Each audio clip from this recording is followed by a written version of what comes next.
Introducing myself, my name is Brad Rourke, and I am with the Williams Group, and I'm the Chief Financial Officer, and also oversee, along with my colleagues, Patrick Reynolds, etc., oversee WG Financial Accounting, Tax, and Advisory Services. It's a division of the Williams Group. So today we are going to discuss excess cash and what you might do with it. So I'll just move on to the agenda if I can get this thing. No, it's not. Maybe I have to click here and then maybe I'll go for it. Yes, that's the trick. So what I'm seeing, so we do accounting probably, well, for over 100 clients. We do the bookkeeping, we use QuickBooks Online and keep everyone's accounts up to date, and we can see what cash our clients have. So we've got a pretty broad view of the profession, not only through WG Financial but through our other clients as well. And what we've seen this year is that most of the clinics, on account of PPP loans and Health and Human Services, Medicare loans or grants, I should say, and EIDL loans, and there's been state assistance also, that a lot of the clinics are sitting on sitting on more cash than they typically have, which is a really nice problem to have. And then secondly, a lot of clinics from a revenue point of view, or a total collected receipts point of view, have done close to what they did last year, even with the the issues we had with COVID through March, April, and May, and even with this kind of rebound that's happening now, which is, I think, typical with pandemics. We're seeing that people are sitting on, and clinics are sitting on some cash. So given that, we want to provide our views on what we think you might do with that cash. So here's the agenda. We're going to first talk about two things that are, and I'm kind of looking at the screen here, so if I go this way, then, because my other monitor is here, so maybe I'll look this way a little bit. So we're going to talk about a couple of fundamental things first, and that is, one, how much cash should be kept, or what's ideal to be kept in the clinic for risk purposes. And then secondly, in terms of what to do with that cash, some information on what we think, or I think, I should say, ought to be invested back into the clinic itself. So those two bases need to be covered. And then let's talk briefly about your personal situation. Of course, every person's situation is different, so there's no one size fits all. So we'll talk about that just real briefly, and then I'll go through 7 or 8 things that you might do with your excess cash at this point. So that's what we'll talk about. So I think I will do our little disclaimer here. Everyone kind of throws out a disclaimer when they're talking about anything these days for legality purposes, I suppose. So the information I'm going to provide is not investment advice. It'll be ideas, or not necessarily new things you have never heard of before, but maybe let's have a few extra thoughts on it, or different thoughts. So certainly not investment advice. It's just ideas or things to think about, and they're also not the opinions of the Williams Group, because some of the investment ideas that I'm going to talk about are sort of my ideas, or what I might do. So they're not official opinions of the Williams Group, certainly. So I'm not a financial advisor. I'm a CPA. I enjoy finance, period. So I'm qualified to speak to or advise on tax issues, but not. I don't have credentials on investment ideas or investment strategies, but certainly enjoy it, and so that's our disclaimer, and I'll stop there on that matter. Okay, so with the idea of the amount of cash that a clinic should keep on hand, the way to think about it, in my view, is just to think about the risks. And that's not news to you guys. So you're constantly thinking about risk. We all think about risks in different areas. But so with our clinics, so your clinics, you have to think about certain situations of how long, if a certain thing occurred, would I have cash inflow issues. So I've listed a few here, and we see these regularly. One is, say, for example, payer problem. This happens a lot when clinics are starting up, or clinics or doctors are buying other additional clinics, or buying their first clinic, and need to get credentialed, of course, get your organization NPI, and you'll probably already have your, of course, your provider NPI, but that delays things. So payer issues can be a problem, and then. Secondly, I put here, say, for example, biller quits. That is not a very good situation, because now, or I mean, maybe you have your biller, but your biller's not doing things properly. They're submitting claims that are just faulty claims, and they get denied, and that can really put a problem on your cash flow. So I've kind of put the months here. I've said 1 month for a payer problem. You probably get that sorted out. 2 months to 3 months if you're a new clinic. Biller quits, I don't know, trying to find somebody could take 3-4 weeks and then get them trained, or organized into your clinic could be, so you might be looking at 2 months of cash flow issues. Doctor becomes ill. You need to look at these issues from the perspective of your current situation or your clinic, because it's going to be different for everybody how much time it would take to get someone spooled up, so to speak, how long it would take to hire someone. There's certain, when it comes to illness, it could be a day or two, it could be weeks, it could be an accident, who knows. So if the doctor becomes ill, or you have a problem, that can cause cash flow issues. And of course, just recently we've had the pandemic. Now it might be an epidemic or endemic. Describe it how you feel is the situation, but we've seen that can really hurt cash flow for a few months. So that's initially how to look at the risks. So fine. Now that you got risks in mind, now so you got this duration in mind. Of what your risk might be. So the rule of thumb, which is really, really good, quite frankly, and rules of thumb, I think they're great, because it really helps us to conceptualize ideas in a really simple manner that we can remember. And they're not necessarily accurate, or even the rule of thumb itself. I'll kind of give an example on a rule of thumb with respect to the acquisitions of clinics. So private clinics, one doctor buying another doctor's clinic. So the rule of thumb is roughly, on average, 65% of collected receipts. So $1 million clinic would on average, the doctor's going to pay $650,000 for that. So that's just a rule of thumb. 65% of the collected receipts. So you pay $650,000 for the clinic.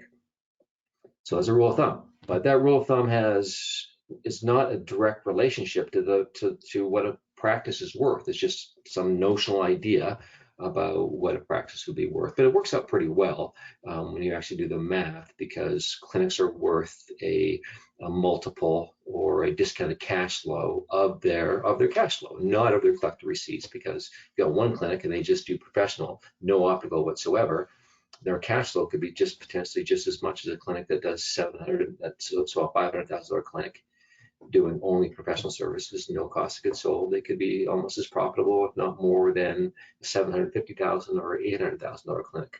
So, but still, the rule of thumb kind of works. So back to the rule of thumb idea with respect to how much cash you should keep on hand. So the rule of thumb is 1 month's worth of cash. So if you're doing $1 million, I'll do the math to be easier. So if you're doing 1.2 million, So having $100,000 on hand for your risks, and you think back to the previous slide, and so depending on the risk, that's the amount of cash you want to keep on hand, 1 month, 2 months. But if you really want to get down to the details on this, which I would prefer to do, because carrying too much cash is, in my view, not a real good idea, because cash is it devalues over time on account of inflation. So if you want to do the analysis, this is how I would do it. It's a function of your costs. So what are your costs going to be? What costs are you going to have to cover given a particular situation? So we got a lot of numbers here, but just keep the idea in mind. So we've got 7 categories of kind of amber or yellow, whatever color that is. So these are I kind of call them the big 7. And when we do our accounting for our clinics, we put all the costs into these 7 categories, these 7 buckets. 1, cost of goods sold; 2, staff, human resources; 3, G&A; 4, occupancy; 5, marketing; 6, doctor comp; and then 7, debt service or your capital expenditure costs. So you got to look at these things. So if something happens, what of these costs am I still going to have to incur? So on those 7 categories, you have details, of course, underneath this, and that's how we structure our financial statements so that our doctors can easily see what they're spending on each of these and the percentages. So if I add up all these costs, and then divide it by 12, so 12 months, this is 12 months worth of costs, and it's pretty typical, 27% of cost of goods sold, 25% of staff, 8% G&A. So all those costs divided by 12 is $75,000, roughly. So if you have $1 million clinic, then you've got to cover all these costs because you've got no cash inflow. Maybe you got a payer issue and you're going to have to pay yourself, etc. So 75,000. So that's very close to 1 month's collector receipts. It's a little under. So that's really how to do the math. So you could do that really quickly. If your financial statements are structured like this, it's a little more difficult if you've got just a big old laundry list of expenses, say alphabetical. It's difficult to say what expenses will I have going forward and which ones will I not, given a risk situation. So that's the idea of how to look at it. Just look at your costs, add them up, and then multiply that by the number of months. So if I look over here in the second scenario, maybe you as the doctor, maybe you've got personal resources. If there's a payer issues that you don't necessarily need to get paid, so you can kind of weather a month or 2. So so I left out the doctor comp, and so that'd be $63,000 a month that you need. And so if you think, well, maybe there's going to be I'm concerned that there might be another, which is happening now, an uptick in COVID cases, and there could be I don't think there's going to be another shutdown for health services, but regardless, you just analyze it that my cost of goods sold, I'm still going to be doing some business, so my cost might go from annually from 270 down to 135, so roughly half. So I just do the math, and then in this case, I'm thinking, okay, I'm going to have some revenue coming in. I still need to get paid, so my average monthly costs are 50,000. So if I think, oh, this could happen 3 months now, I'm looking at 150. So you get the idea.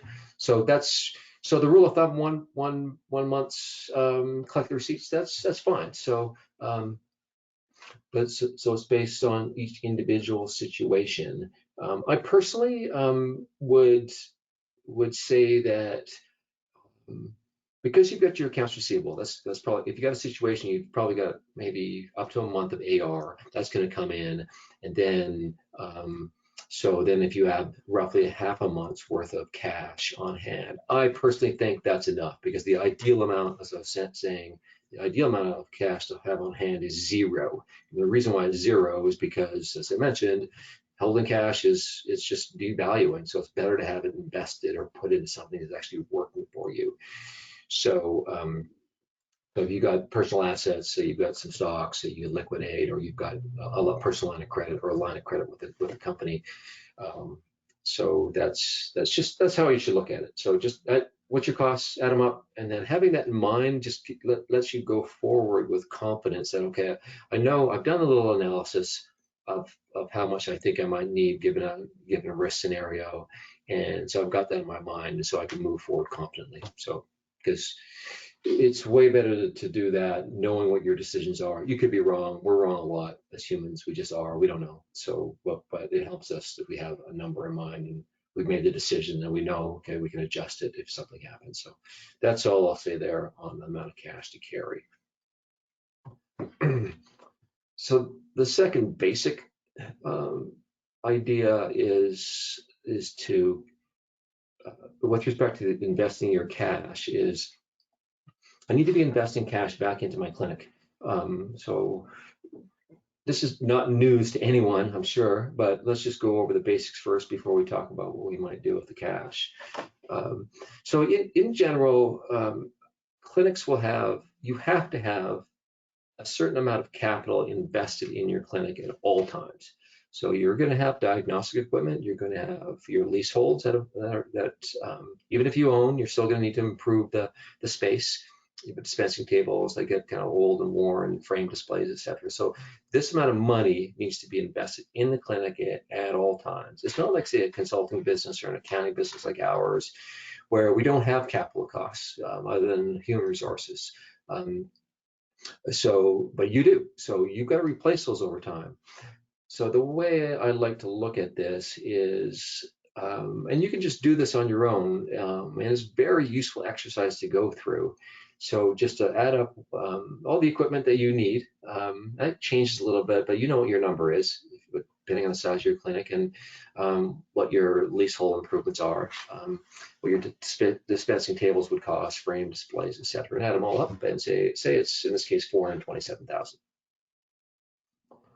So on average, I might be needing to replace this every 7 years. So if I divide that by 427 by 7 years, then on average, my costs, my long-term capital costs are $61,000 a year. So that's what I need to be spending. I need to keep that in mind. So if I kind of go back to this previous slide on the net, this isn't laid out all that well to be able to make that point. But let's just say I do have a 30% net, and then I'm taking out 15% for me as a doctor, so 150,000. And then, so I need to know what my capital expenditure percent is also. So let's just move on to the next slide, which talks about the financing of this, because normally, like, I'm a big advocate and from a pure finance point of view on how to pay for long-term assets. You want to pay for long-term assets with long-term debt, and short-term assets with from current operations essentially, or from bank lines of credit. But long-term capital, you want to sort of plan for this over time. So we got 427 here of capital expenditures that need to be invested at all times into the clinic. So if I'm going to amortize those over 7 years or 10 years, I'm going to figure out what that's going to cost me. So I don't need to go on the details of all the numbers here, but it's going to cost me, if I look at it for 7 years, it's $74,000 a year with interest. And if I think, well, I need to replace all those things on average over 10 years, it's $56,000. So you're doing, you're leasing things. If you're doing this and your number down here is around 20,000 or 30,000 a year, whereas the total cost of your clinic is that 427,000, you're probably not spending enough money on your clinic to keep it up to date. So when you're doing your looking at your cash that you have now, just look at it in terms of how much cash do I need for risk purposes on hand, and then am I investing enough back into the clinic, and have I done that? So you can do 5, 6, 7 year projections and say, okay, every year I'm going to invest, I'm going to buy something or spend 30 or 40,000 or 60 or 70, depending on your number, on capital expenditures, and finance that over a period of time. So it's really important that you're keeping your capital expenditures in mind to keep your clinic up to snuff, so to speak. So So that's the two issues. Um, so let's talk about the investing side of what you might do with the excess cash. So initially, it's a function of risk. So the two or three things that I think are really important. Again, these aren't any genius ideas that you haven't thought about, but we'll cover the basics. So the more dependents you have, of course, the less risk tolerance you're going to have. So if you've got a number of children, or you got parents that might be dependent on you, or maybe grandparents, yeah. So then you can't really go long term, say a hedge fund or something like that. You need the cash to be liquid. So number of dependents is important to keep in mind, and then also your health, not necessarily your age. I don't, in my opinion, because you can be an unhealthy young person or a very healthy middle-aged or older person.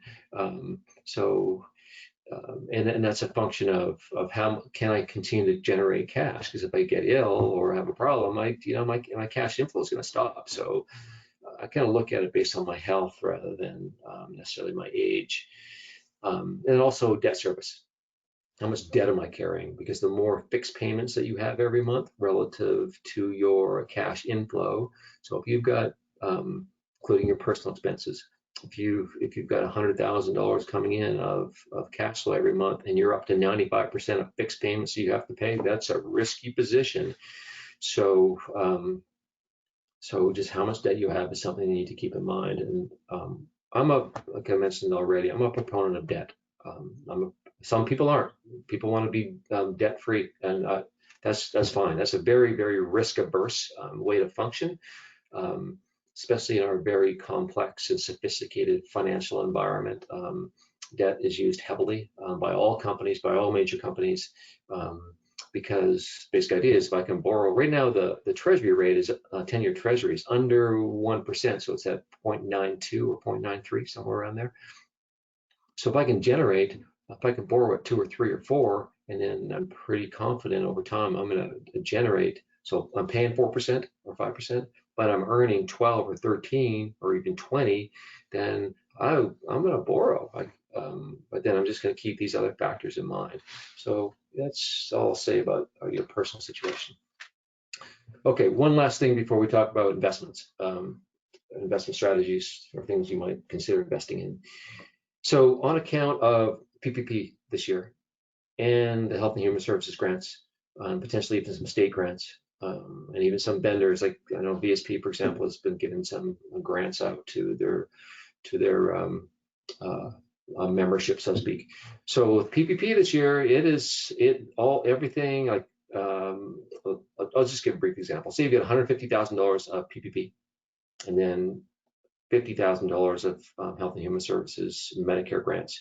You got 200 grand, and your federal tax rate is 25% on average, and your state is 5%, so you get 30%. And given the fact that this year most clinics are doing about the same, so on that you got $200,000 of more income this year. That's at 30% tax, state, federal, and state. That's $60,000.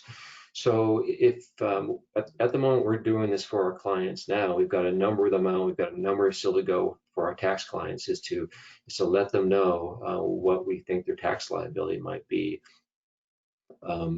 Because I think a lot of doctors are going to be surprised with the amount of tax they're going to have to pay, because these PPP funds are not deductible.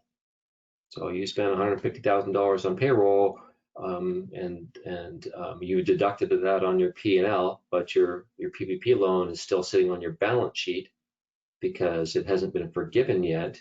Then your income on your profit and loss statement is going to be a lot lower, because when you move that PPP funds over, now you can't say, okay, that's forgivable debt. Now your income goes way up.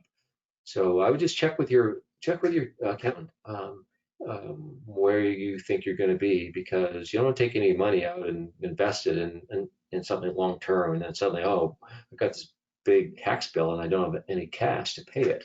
You have to liquidate, and transaction costs are expensive. Doesn't matter what you're doing. Even if you're in liquid assets, it's going to cost you 1% or 2% to liquidate. So yeah, keep that in mind. Okay, we're going to talk about fun stuff on what to invest, what I think you might invest in. So some of these will not be new to you, but we'll go over them regardless. Okay, so let's talk about investing in another optometry clinic. And I thought about putting these in order of return on investment, but at the end of the day, I just put them all down randomly. I could think about 6 or 7. So you're a licensed professional and you have experience running practices and you know how to run a practice. And then some will enjoy that more than others. Some enjoy the administrative side of it, dealing with all the people, getting everything organized. It's a different kind of skill set than the actual professional side of you as a healthcare professional. They're two different things. So if you like investing in managing the clinic and kind of stepping away a little bit from seeing patients, let's check the time. So we're doing all right. You really ought to consider investing or buying another clinic, and here's why. So I'll do another disclaimer here for a second. So there's going to be some things, hey, well, I don't agree with that, or that's not right, or that's going to cost me more than this. Fair enough. I'm not going to argue with any of that because certain situations are going to be different. So I just want to put out the ideas and then and not get too bogged down in the returns or the minutia of it. So I'm just going to provide the example. So you buy $1 million clinic, and then say you have a net of 35% because you're good at running practices. I've seen as high as 40, 42, 43, as low as 23, quite frankly. But so let's just say you buy clinics doing 35% net, great. And then you got to pay doctors anywhere between 15 to 17% of what they're producing. So 17% is 170,000. And then you got you buy this clinic, you still got to budget, even though the first, second year, unless it's a really kind of a rundown clinic, you might not have this capital expenditure, CapEx. So the 427,000, all the equipment, the leaseholds, the dispensing tables, whatnot. So you got to factor that in annually. So let's just say that's 5%, 50,000. Now I've got pre-tax cash flow of 130. That's okay. So and say I did, in my previous example, I paid 65% of top line. So my investment is $650,000. That's my investment. And on that investment, I'm earning 130,000. Call it what you want. It could be 100, might be more, but I'm going with 130. So I take 130,000 and divide that by, that's my return, my pre-tax cash flow. What I invest is 650. That's 20%. So that's an annual return of 20%. That is a great investment, and that is why private equity groups are investing in optometry clinics and other healthcare professionals, because the returns are, they're not risk-free, but it's pretty steady. And then with the aging of the population, it's a lot less risky than a lot of different investments, especially when you have a lot of clinics, because you kind of diversify your risk. So if you got 2 clinics, it's better than having 1, or you got 3, it's better than having 1. So it's because something could happen at 1 clinic, you've got another clinic. It's going to still keep cash flow going. So in addition to that, let's just say on the 650, who's got, I don't know, $650,000 to just kind of check on and say, here you go. I'm going to finance it to the extent I can. So let's just say, for example, you can a lender will give you 325,000 of the 650, so they're giving you half of it. So on this 325, maybe it's costing you 5%, 6% interest rate. So it's going to cost you a little interest. But now my investment is $325,000 and not 650, and then so my return on that, because of the 130,000, I'm going to pay some interest of this, so it doesn't double. Because if I didn't have to pay interest, it'd be go from 20% to 40. But because I've got some interest on the 130, my annual return is 34%. annually. That's awesome, and that's why, like I said, that's why private equity is investing in the medical professions. And in addition, it's cash flow. So it's not like you're just investing in something and waiting on capital gains. You got no cash coming in. You got cash, so it's spinning off cash. So it's a really great investment. So if you enjoy managing a clinic, and there's clinics in your area that are worth, you think are worth buying, and so if you're generating this 130 and you're making, you could work a day or two a week. And then to offset your other doctor days, you're investing in another clinic. So a lot of doctors are doing that. So that's all I'll say on investing in a optometry clinic. All right, so I'm very bullish, so to speak, on blockchain technology, and I'll give you, this is Bitcoin. So Bitcoin's gone from a little under 8 grand to now it's sitting, I haven't checked this morning, but it's probably still around 19,000. So I'm investing in this, and the reason why I'm investing in it is because I think that, well, maybe I'll just give you the example. So I have family up in Canada. I tried to move some money down from Canada. This is actually during COVID, and when I called the bank up there, they said, okay, well, they didn't know where I was calling from. So they said, well, you got to come into the branch. I said, well, I'm down in Nebraska. I can't come up to Vancouver, Canada. A, it's a long way, and B, I can't get across the border because they've closed it down. So to get the funds, I had to open up another account in, because they had an affiliated branch in New York. I opened up an account there. So that cost me transaction fees. I had the wire transfer fee, then I had the money in New York, and then that took a few days. Well, actually, the whole process took about almost a month. So, the blockchain infrastructure is changing all of this because it's kind of eliminating the banking system in a sense. So it's digital currency. So I'm extremely bullish on this. It's a lot more efficient. And even the other day, I took out a HELOC loan, a home equity line of credit, and that took a few days. So just to get the money around. So moving currencies digitally, there's a lot of investment going into this, and I think it's a great area to invest. And there's lending going on. There's Ethereum is an infrastructure that allows applications to be built on top of that infrastructure. So applications could be, think about title companies, for example, if for real estate or vehicles or for anything, it takes a while to find, okay, do you own this or do you not own this? So you can put these things onto the blockchain. You don't have to go through all these third parties to verify that you own something. Like that's what the banks, okay, I got to wait for the money to transfer from this bank to that bank. And you can't access those funds until a few days. So they want to verify, they'll hold the funds. So that's not going to happen with any of this stuff. So it's going to be almost instantaneous. So I'm investing in this infrastructure. I think it's a great investment. And so that's blockchain technology. So that's something, and it's liquid. It's really risky because it's just so much volatility, but on average, the cryptocurrencies, altcoins, they're increasing. I'm throwing up this big thing because it's a straight line up almost, 45 degrees it looks like on average. But some of the alternative coins. So I might do a webinar on how to invest in, just how to get started in investing in this whole new infrastructure, basically the Web 3.0, because we had the basic infrastructure.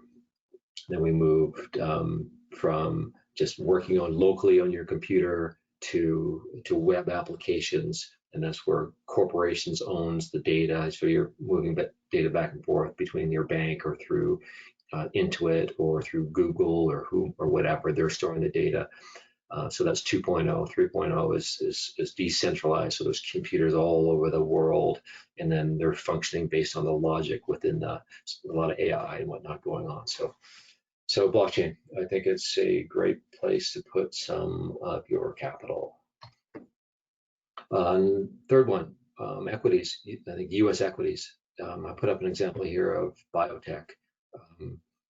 So So equities are a great place. There's the returns on equities are, and it's easy to get in. Just get an account set up with TD Ameritrade. Many of the equities, of course, they're liquid, so you can get the money in and get it out. It's riskier, but long term, there's so many great things to invest in now because us as humans are, and we're starting to figure things out. So this company, PacBio, I think let's just say I have nothing to do with it. But the world kind of cracked the genome code back in 2003, I believe. So we can map our genetics. And so PacBio, they've developed a long form assessment of your genetics, and they're mapping it. So previously it would cost 100 grand, 200 grand to get your genetics mapped, but they're probably the best player in this, and then they are so they've got their own technology, their own hardware, their own software. They own it. So it's and there's going to be a lot of demand for it because we all kind of want to know what are our health risks. So there's a lot of companies that are doing a lot of amazing things now, and you just got to look for them and see what you're interested in. I'm not a big guy on pharmaceuticals; it's pretty risky. But there's just a lot of technologies that you can invest in and things, and it's not just about, okay, I want to. It's about generating the returns for sure, but it's also about investing, giving these companies money to do what they're doing. And so this project, this company is doing something I think is going to be great for the world, for humanity. So investing in equities is I think a great thing, a great place to put your money. Just do your research, check them out, and then see what you think. So real estate's fantastic investment for a number of reasons. So you can borrow against real estate. So if you do not own your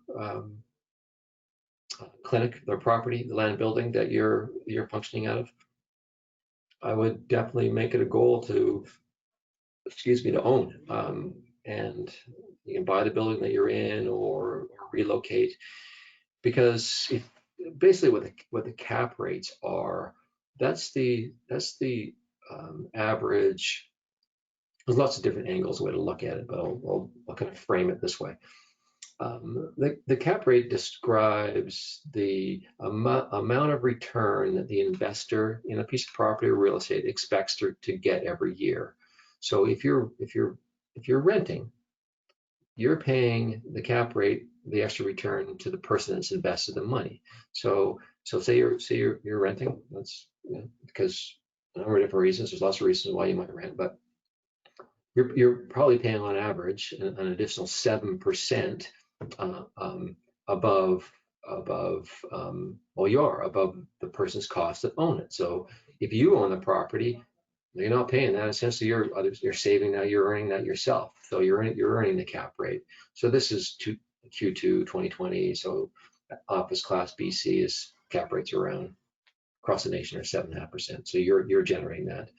So plus then you have the potential for capital gains also on the property. So, and then from a tax perspective, you can depreciate the building and take deductions against it.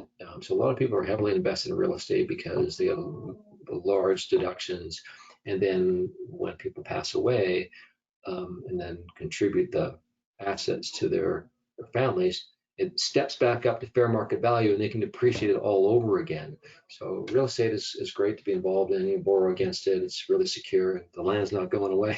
So unless we get hit by a meteor or something, I don't know. So investing in real estate is, I would definitely try and get some. You got your home probably, but if you can get some capital into real estate, I would highly recommend it. Okay, so I used to be confused about what an accredited investor was.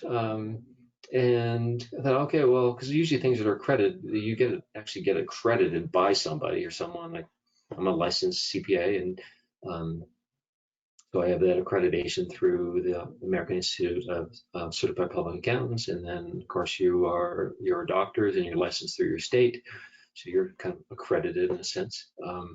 But the accredited investor is just a SEC, Securities and Exchange Commission definition. So if you meet this, you are an accredited investor, and most doctors, a lot of doctors are. So the criteria is that you have to have income over the past 2 years of $200,000, or if you're married, $300,000. That, or you have net worth of over $1 million. So you're, I don't know, if you got $1 million clinic, you got to, you know, that clinic itself might be $1 million, plus everything else you own. So I'd say a lot of doctors are accredited investors. So if you're an accredited investor, then you can invest in other things like hedge funds and private equity. So hedge funds are, George Soros is probably love him or hate him. He's probably the most famous hedge fund investor who bet against the British pound, I think, and just made, that's one of his investments, made a lot of money. So hedge funds, they invest in shorter term investments like currencies or stocks, and they all over the world, and they get more aggressive. They don't have to be registered stocks. So putting money into hedge funds, you can expect a much higher return, a lot riskier. But you know, hedge funds, there's different hedge funds for different levels of risk. Also private equity. So the difference between a hedge fund and private equity is that private equity investments invest in operating businesses. Hedge funds invest in stocks of publicly traded and currencies, but private equity invests, which they're investing in healthcare, as you probably know. So they accumulate operating companies and diversify the risk. So if you got 100 or 200 or 300 optometry clinics, it's a lot less risky than having 2 or 1. So and then once they have that cash flow, they can obtain higher multiples based on the overall cash flow. So and you can be involved in that too, investing in private equity. So so the accredited investor criteria is, the SEC is changing it now because these are kind of old school criteria. They are still in place, but they're relaxing them significantly so that because it kind of takes out most of the people, with not you know, small percentage of people have earn $200,000 or $300,000 in that net worth, so they can't invest in other. So it's kind of, well, I can't invest in something like an online crowdfunding where someone is putting together a project that you want to invest in. So they're reducing the criteria, lowering it significantly from these 2 major criterias.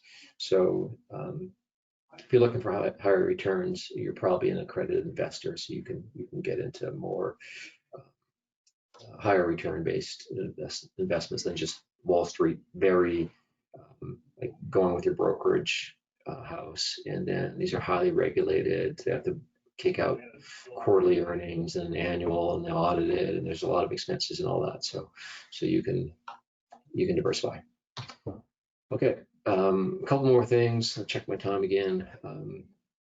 Last couple are tax advantage. So Roths are awesome. Roth investments are really great because they earn tax-free returns after the investment is in. So you put the money in after tax, so you pay tax. So to get, say, if you're under 50, you can put in $6,000 a year. If you're over 50, up to $7,000. So if your tax rate is 30%, you got to earn $7,000 to get this $7,000, because you got to pay the first 30% tax. And then you invest it into an IRA, a Roth IRA, and all the income from then on out is not taxed. It grows tax-free, and that's beautiful. So if you're married, you can get up to $14,000. There's restrictions on there's thresholds. So if you make more than $124,000, if you're single, more than 196, married, then you can't contribute. But there's backdoor Roths, and that gets a little more technical, but there's pro rata rules if you have other tax deferred retirement funds. So it gets a little complicated, but it's certainly something I would ask your financial advisor if you can buy Roths or invest in Roth Roth investment. So also, you can also self-direct them. So most people think, well, all I can do is either put it in bonds or stocks. No, that's not right. You can, they're called checkbook IRAs. So you can put it in a Bitcoin. You can put it into Ethereum. You could buy real estate with it. You could buy an operating company. You can buy rental properties. So you don't have to necessarily, if you want to get aggressive about it, and you don't want to pay all these management fees, you kind of want to manage it yourself, you can do that. So Roth IRAs are awesome. And double awesome, in my view, are health savings accounts. The double awesome is that they're tax deductible, so you get a tax deduction, and the returns that are in the HSA grow tax free. So you get the tax deduction plus the tax free growth. It's wonderful. It's really great. So you have to be. There's a couple criteria. You have to have a high deductible plan to invest in them, or to put money into a health savings account. So high deductible plans are roughly $1,400, $2,800 if you're married. And the amounts you can put in aren't that much, $3,550. So if you're married, $7,100. But still, you $7,100 a year into an HSA is pretty great. So if you can, absolutely. If you're reasonably healthy, get a high deductible plan and then invest in an HSA, because you just keep the money in there. And then when you need, say, when you're older, if you want to, they can only be spent on health health aspects or healthcare expenses of some sort, but you can pass them on to your children also, or to whomever. But if you don't really use them, but if you go into a home of some sort, you can spend it there. But yeah, certainly HSAs are a great way to earn money for health reasons, tax-free, and get the tax deduction. Again, you can also self-direct these, same thing. So most of the investment advisors or banks, they're not going to tell you that you can self-direct these things. They're going to want you to put them into their suite of or portfolio. Same with Roth, same with IRAs, into their portfolio of investments. And you don't need to. It's a little more effort to self-direct them, but you certainly can if you want to. So a few other things that are tax advantaged, and like say you're selling your clinic, opportunity zones are great. So the Tax Cuts and Jobs Act of 2017, each governor was allowed to stipulate areas that were in communities and areas that needed investment. So if you invest in an opportunity zone, they're like the old 1031 exchange, where if you buy a similar property, then you could defer the capital gain and not pay tax immediately on the capital gain. Just invest back into this a similar property. So opportunity zones concept are similar. Let's say, for example, you sell your practice. So you sell your practice for $1 million gain, then you're going to pay tax on that $1 million. But if you take that $1 million, you don't have to pay the whole thing, and you put 50,000, 100,000. You can actually do this yourself if you want, but there's funds out there. So whatever you invest into an opportunity zone, you defer the tax for 7 years if you don't take it out. So you don't pay tax on the capital gain for 7 years. That's great. So that investment, no tax. Your 100% goes into the opportunity zone. You do pay tax on it minimum at that 7-year point, or if you take it out. Another little kicker you get is that on a $1 million gain, you only pay tax on 85% of it. So instead of paying capital gains tax in year 7 on $1 million, you pay it on 850,000. So it's great. Opportunity zones are awesome. And then if that investment, another great thing about opportunity zones, I've been looking around for an opportunity zone investment, but so if you put some money into it, say you make that investment, say $1 million investment, and then year 10, it doubles. So over that 10-year period, your $1 million investment has gone to $2 million. That extra $1 million of income or earnings or gain, you don't pay tax on that at all. So it's a really great incentive to help communities and invest in communities. So you're seeing projects, and you can go on Google and look up opportunity zones. You can find them if they're in your area and see what your governor has designated as opportunity zones. 501c3 charities, all the wealthy people have their own charities. And you can give up to 60% of your income and to your own charity. 90% this year. Conservation easements. Yeah, they're a little more technical. They're more of a tax deduction based investment.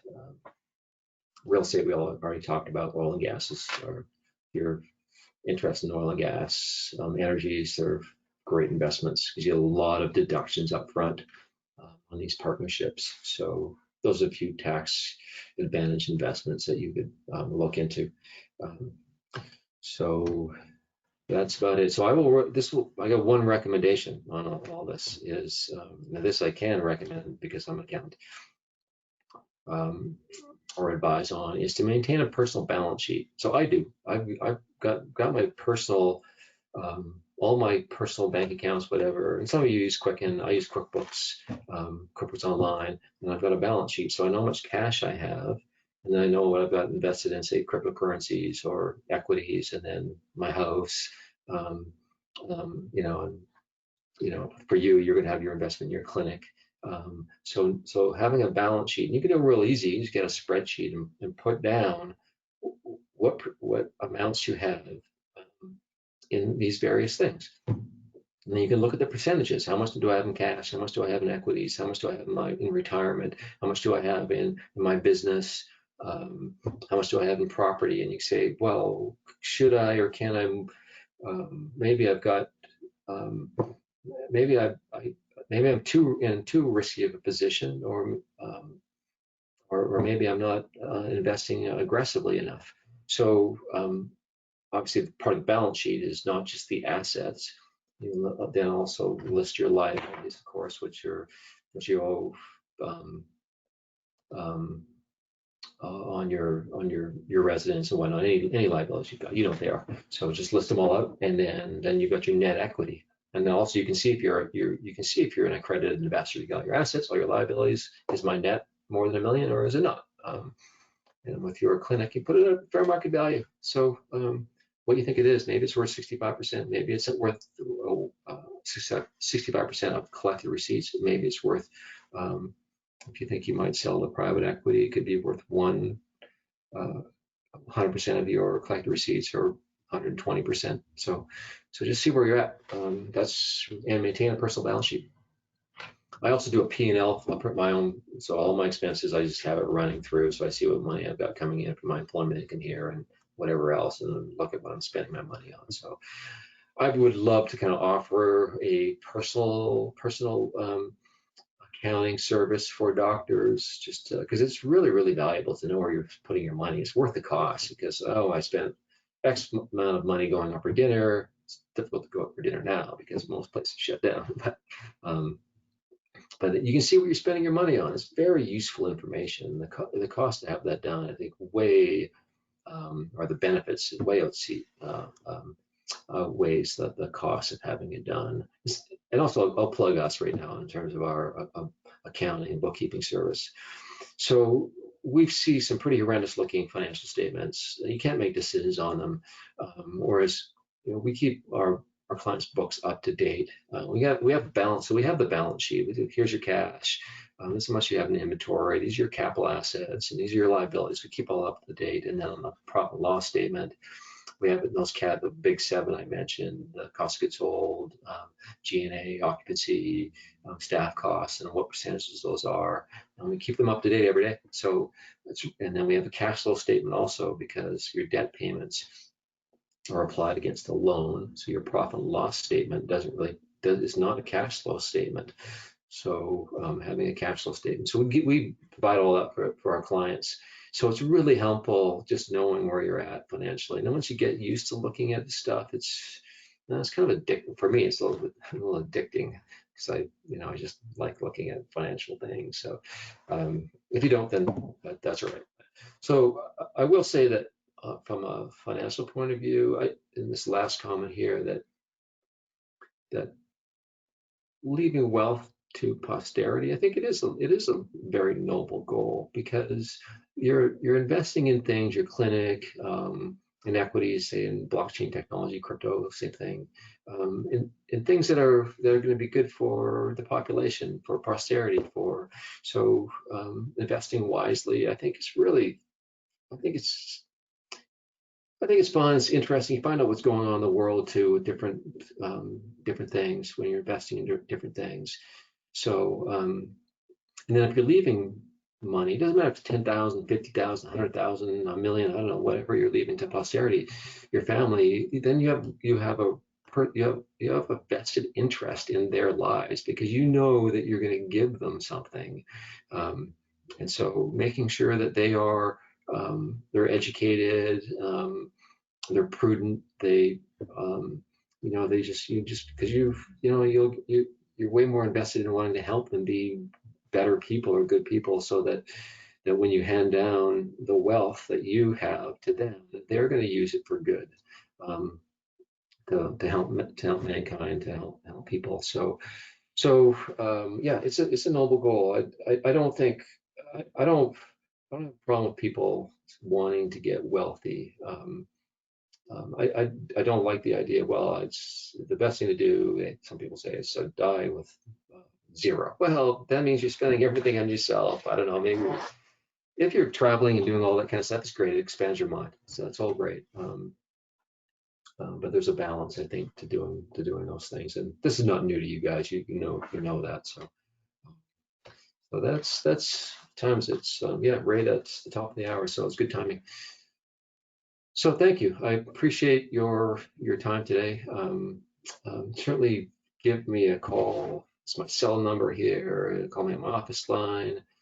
My email. Any questions, certainly run them by me.